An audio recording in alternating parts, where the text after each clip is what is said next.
ഇപ്പോൾ കിട്ടുന്നൊരു വാർത്തയിലേക്കാണ് ആദ്യം. തിരുവനന്തപുരം മംഗലപുരത്ത് വാഹന ഷോറൂമിൽ തീപിടുത്തമുണ്ടായിരിക്കുന്നു. 3 ലോറികൾ കത്തി നശിച്ചിട്ടുണ്ട്.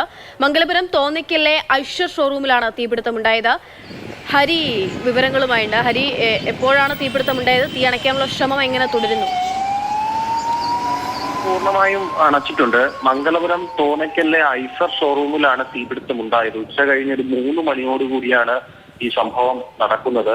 3 വാഹനങ്ങൾ പൂർണ്ണമായും കത്തിനശിക്കുകയും ചെയ്തു. ഒരു പുതിയ ബസ്സും 2 പഴയ വാഹനങ്ങളുമാണ് പൂർണ്ണമായും കത്തിനശിച്ചത്. ഒരു സ്വകാര്യ നഴ്സിംഗ് കോളേജിലെ ബസ്സിനും കേടുപാടുകൾ സംഭവിച്ചു എന്നാണ് അവിടെ നിന്ന് ലഭ്യമാകുന്ന വിവരം.